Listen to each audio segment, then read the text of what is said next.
Hello everyone, welcome back to my YouTube channel edge rocket. Friends, आज की इस video में हम आपके लेके आए हैं कुछ learning resources for teaching social sciences. तो लर्निंग रिसोर्सेज को हम यूज़ क्यों करते हैं, पहले वो देखते हैं और ये चीज़ें होती क्या हैं, ये हम वन बाय वन सारी देखेंगे आगे।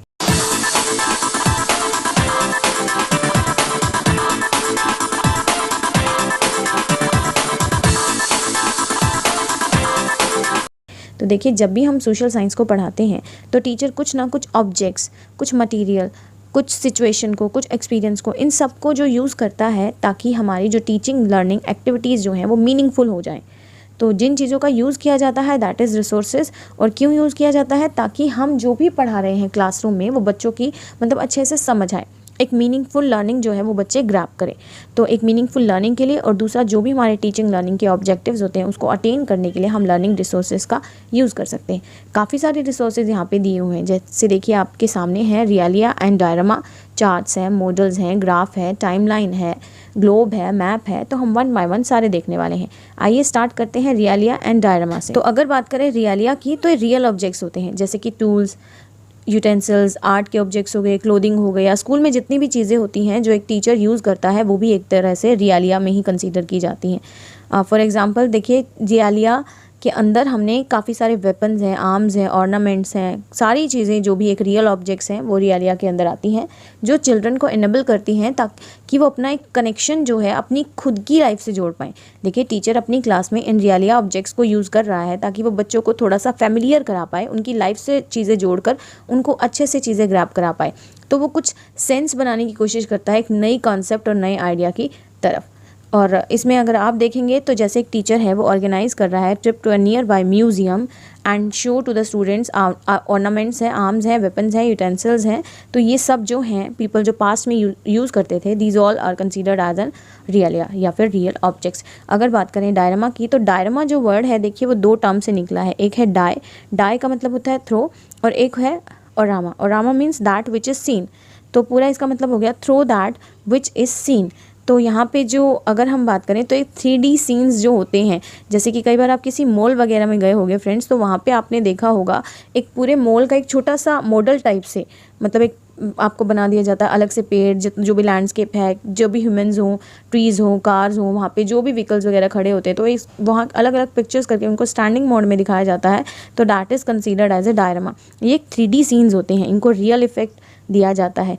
That which depicts a basic human activity और way of life typical of a given culture और पीपल। देखिए यहाँ पे दिया गया है a diorama can be prepared. कैसे प्रिपेयर किया जाता है? By taking a medium size pasteboard box ले लिया आपने और उसके जो एंड्स हैं कट आउट होने चाहिए। बैकग्राउंड सीन्स जो हैं उन पर पेंट हो on paper and which is pasted to the sides and at the back हो of the box on the inside surface. तो पूरा एक प्रोसीजर आपको यहाँ पे दिया हुआ है, आप देख सकते हैं कि कैसे क्या जोड़ रखा है चीज़ों में।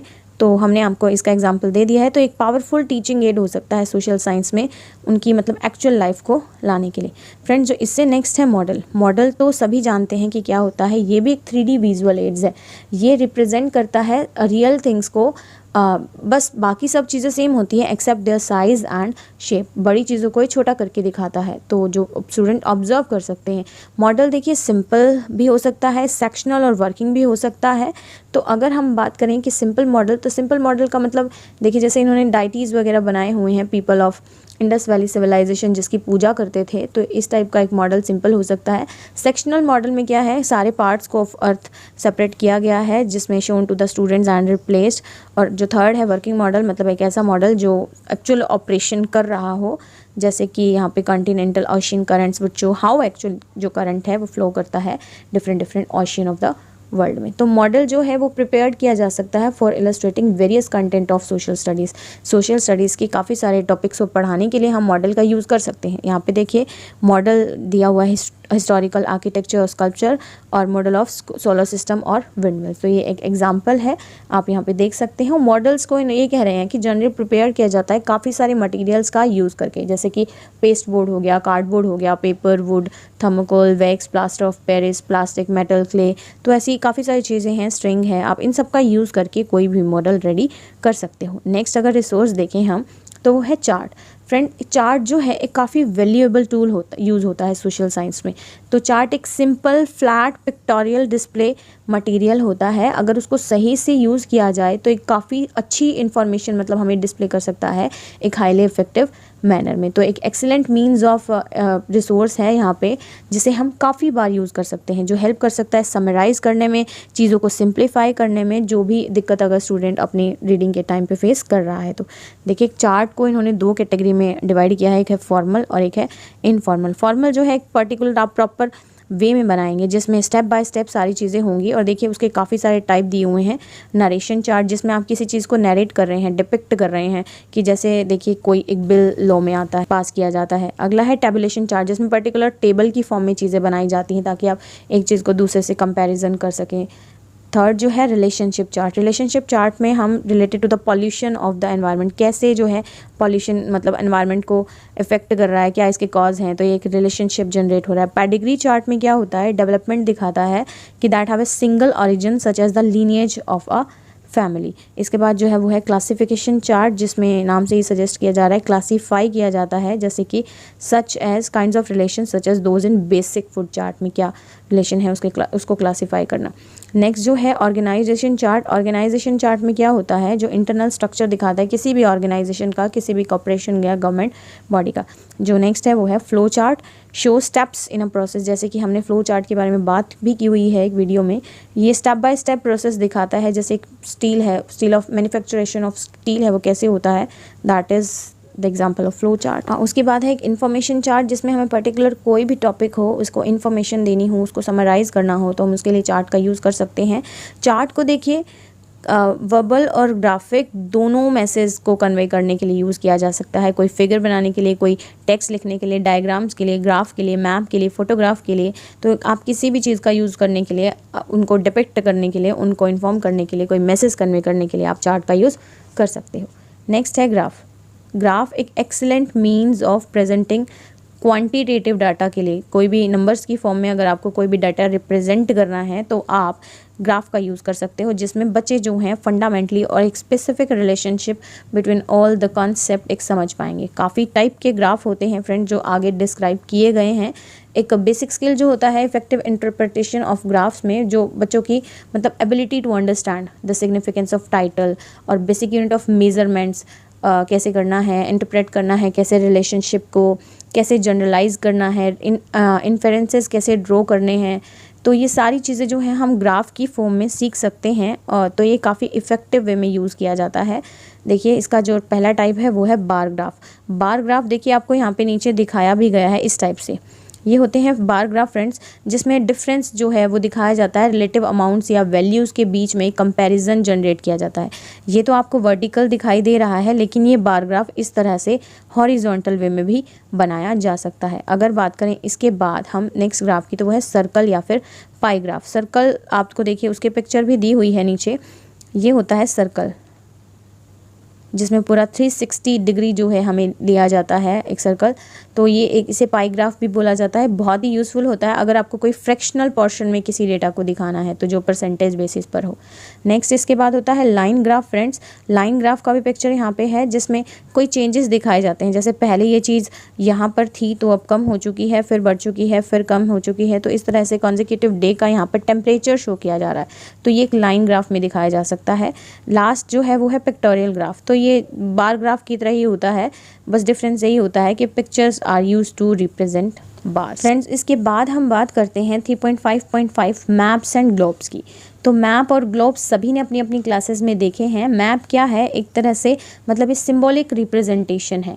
हम सब जानते हैं कि मैप को हम अपनी डेली लाइफ में यूज़ कर रहे हैं। जो मैप है वो रिप्रेजेंट करता है अर्थ और parts of the earth upon A flat surface. एक टाइप से जैसे आप देखिए फ़ोटो क्लिक करते हैं किसी भी मतलब पोर्शन की, किसी भी एरिया की, तो आप उस बड़ी सी चीज़ को एक छोटी सी पिक्चर में देख रहे हो, छोटे से पोर्शन में पूरा देख रहे हो। तो ऐसे ही मैप होता है, आप पूरे ऑल ओवर जो हमारा इंडिया है या वर्ल्ड है उसको एक पेपर की फॉर्म में छोटे से पीस पर देख रहे हो, पीस ऑफ पेपर पर। तो यहाँ पे अर्थ को रिप्रेजेंट किया जाता है through lines, dots, colour, words और साइंस यहाँ पे दिया हुआ है। तो फ्रेंड्स अब बात करें अगर हम ग्लोब की, तो ग्लोब एक स्केल मॉडल होता है अर्थ का। ये भी 3 डायमेंशनल यानी 3D की शेप में दिखाया जाता है, जिसमें लेंथ, ब्रेड्थ और हाइट होती है। आप देखेंगे इसमें भी पूरे वर्ल्ड की पिक्चर्स को एक सर्कल की फॉर्म में दिखाया गया है। अब बात करते हैं मैप्स के टाइप की, तो काफ़ी सारे टाइप यहाँ पे दिए गए हैं। सबसे पहला जो है फिजिकल मैप। फिजिकल मैप में क्या होता है, पहले तो डिफरेंट कलर से फिजिकल एरिया को दिखाया जाता है, जिसमें क्लाइमेट आ जाता है, रिसोर्सेज है, रेनफॉल है, सॉइल है, माउंटेन है, फॉरेस्ट है।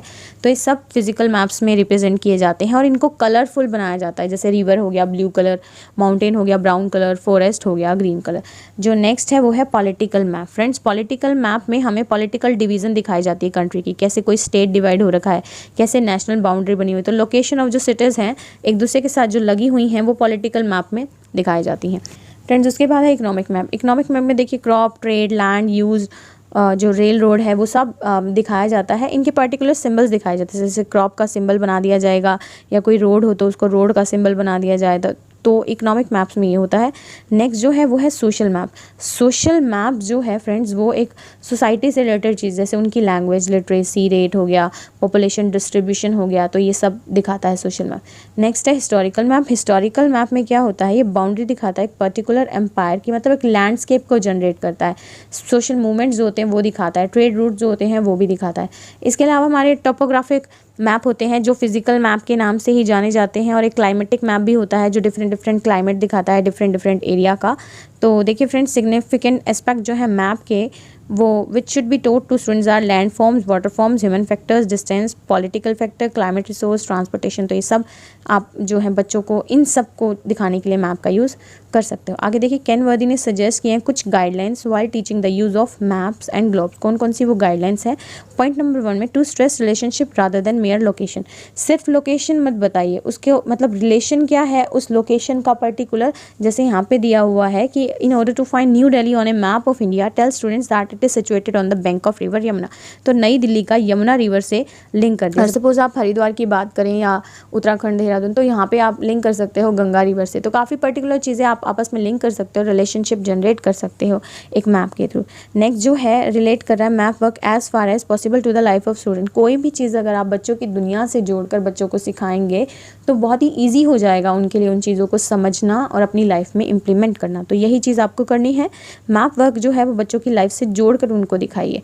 तो मैप का फ्रीक्वेंटली यूज़ करना चाहिए। ऐसा नहीं है आपने आज किया और फिर मतलब पूरे साल में जब पेपर में आप पता है 2 नंबर का मैप आएगा तो आप लास्ट के 2 दिन करा रहे हो, that is not good friends. तो आपको पूरा अच्छे से मैप का यूज़ कराना है। वीक में एक क्लास तो आप मैप की रख ही सकते हो।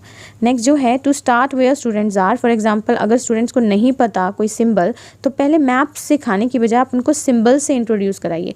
जैसे क्रॉप का कौन सा सिंबल बनाना है, रोड का कौन सा, तो इसी तरह से ट्रांसपोर्टेशन में कौन से व्हीकल को किस तरह से जनरेट करना है। तो ये सारी चीज़ें आप उनको मैप सिखाने से पहले भी बता सकते हैं। नेक्स्ट कभी भी मैप में अप और डाउन मत यूज़ कीजिए। अप को हमेशा नॉर्थ, डाउन को हमेशा साउथ। तो इस तरह से अगर आप जनरेट करेंगे तो बेहद अच्छे तरीके से आप फ्रेंड्स स्टूडेंट्स को बता सकते हैं। अगर आप अप और डाउन, नॉर्थ साउथ कर रहे हो तो आप राइट लेफ़्ट भी ईस्ट और वेस्ट कर सकते हो। तो इस तरह से अच्छे से आप बच्चों को सिखा सकते हो। एनकरेज कीजिए स्टूडेंट्स को ताकि वो नए नए मैप्स को कलेक्ट करें और ख़ुद से फिल करने की उनको कोशिश की जाए। फ्रेंड्स देखिए और भी है, एनकरेज स्टूडेंट्स को टू मेक न्यू मैप्स और to use new maps when testing map skills. जब भी मैप स्किल्स का आप टेस्ट करें तो मतलब उनको अप्रिशिएट कीजिए, मोटिवेट कीजिए, अप्रिशिएट कीजिए, यूज़ करने पर मोटिवेट कीजिए कि भाई उसको यूज़ किया जाए। तो ये था मैप्स एंड ग्लोब्स फ्रेंड। अब है टाइमलाइन। देखते हैं टाइमलाइन क्या होता है। फ्रेंड्स पहले तो आप टाइमलाइन का देखिए, नीचे डायग्राम देखिए, आपको अच्छे से समझ आ जाएगा। तो ये टाइमलाइन है फ्रेंड्स। अब देखिए इसी डायग्राम को देखते हुए हम टाइमलाइन की बात करते हैं। तो टाइमलाइन क्या है, एक काफ़ी इफ़ेक्टिव मीडियम है। इफ़ेक्टिव मीडियम है जो टीच करने में, मतलब हिस्ट्री को या काफ़ी सारे सेगमेंट्स जो होते हैं सोशल स्टडीज़ के, उनको पढ़ाने में एक यूटिलाइजेशन ऑफ टाइम मतलब कर देता है, काफ़ी अच्छे से यूज़ किया जाता है। सबसे पहला तो पॉइंट ये करता है कि सेंस ऑफ टाइम को डेवलप करता है। दूसरा, ये 2 जो टाइम पीरियड होते हैं उनके बीच में कोई रिलेशनशिप जनरेट कर देता है। फोकस करता है अटेंशन पूरी क्लास का एक विजुअल डिवाइस पे। कोई भी आप डिजिटल मीडिया अगर क्लास में यूज़ करते हो तो देखेंगे कि सारे बच्चे कितने अच्छे से उसको देखते हैं और मतलब कितना ध्यान से उनको अटेंटिवली उस चीज़ को देखते रहते हैं और अच्छे से समझने की कोशिश भी करते हैं। तो आप इस टाइमलाइन को भी एक रिव्यू पर्पस से और रीइंफोर्स करने के लिए लर्निंग को यूज़ कर सकते हो। फ्रेंड इसके अलावा भी काफ़ी पॉइंट हैं जो कैन वर्दी ने डिस्कस किए हैं। जैसे कि आप देखिए इनको मतलब मोटिवेट कीजिए बच्चों को, ताकि वो परचेज़ करके आएँ टाइमलाइंस वाले ग्राफ्स को। और आप उनको मतलब सिंपल टाइमलाइन सिखाइए, ज़्यादा कॉम्प्लेक्सिटी पे ले जाने की ज़रूरत नहीं है। टाइमलाइन को आप एज अ टीचिंग डिवाइस भी यूज़ कर सकते हो, इसमें पिक्चर्स भी और साथ साथ सिंबल भी आप यूज़ कर सकते हो।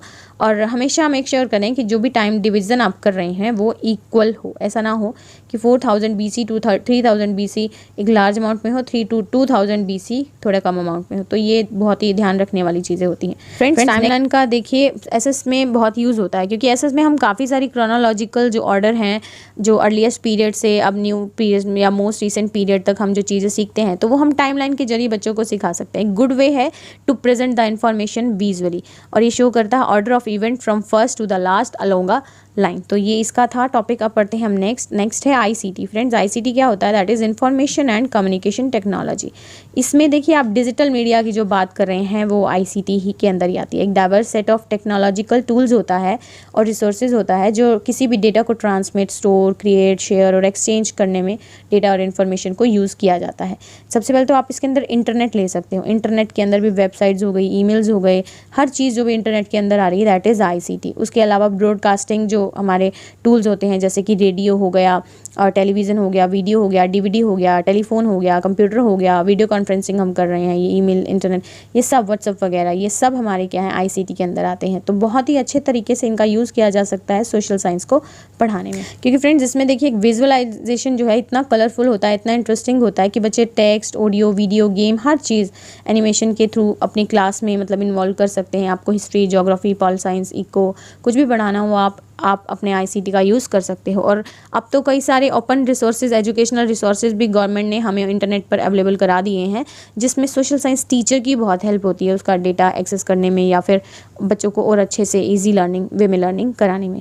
तो फ्रेंड्स, ये था आईसीटी। अब हम बात करें तो last topic of this video और this unit as well, community as a learning resource. तो ये अब काफ़ी अच्छा टॉपिक है। देखिए, कम्युनिटी एक लर्निंग रिसोर्स की तरह यूज़ बिल्कुल हो सकती है, क्योंकि कम्युनिटी और जो लोकल कॉन्टेक्स्ट है वो काफ़ी एक सिग्निफिकेंट रोल प्ले करते हैं सोशल साइंस को टीच करने में। जो भी अलग अलग इवेंट्स होते हैं कम्युनिटी में, आपके एनवायरनमेंट में जितने मेंबर्स होते हैं वो अलग अलग सोशो इकोनॉमिक बैकग्राउंड से होते हैं, उनका कल्चरल बैकग्राउंड अलग होता है, उनकी लैंग्वेज अलग होती है और ये लोकल हिस्ट्री अलग होती है, ज्योग्राफी अलग होती है, इकोनॉमिक एक्टिविटीज़ भी अलग अलग करते हैं। तो ये सारी चीज़ें एक डाइवर्स एरिया से बिलोंग करती हैं, तो ये इफेक्टिवली इंटीग्रेट की जा सकती है सोशल साइंस को टीच करने में। तो सोसाइटी एक बहुत बड़ा इम्पैक्ट डालती है स्टडी में, एक पॉजिटिव वे में इम्पैक्ट बहुत अच्छा डालती है। तो आप इसको एक एज अ मतलब अच्छा पॉइंट मानकर क्लास में यूज़ कर सकते हो कम्युनिटी से रिलेटेड, और काफ़ी इससे जो लर्निंग है वो मीनिंगफुल हो जाएगी और उनके लिए बहुत ही रेलिवेंट लगने लगेगी अगर आप बच्चों को उनकी सोसाइटी से जोड़ रहे हो तो। Enlightenment personalities of the community can be invited to share their experience on the relevant content of social science. तो जो कम्युनिटी एक्सपीरियंस होता है वो लर्निंग को मोर रियलिस्टिक बनाता है और लर्निंग को अपॉर्चुनिटी देता है कि वो अपनी जो भी लर्निंग है उसको रियलिस्टिक या रियल वे में अपने रियल लाइफ से जोड़ सकें और काफ़ी कुछ अपनी सोशल साइंस में गेन कर सकें। तो फ्रेंड्स, ये थी आज की वीडियो। अगर आपको ये वीडियो पसंद आई हो तो प्लीज़ इसे लाइक, शेयर और हमारे चैनल को सब्सक्राइब करना बिल्कुल ना भूलें। मिलते हैं नेक्स्ट वीडियो में। Till then bye bye and take care.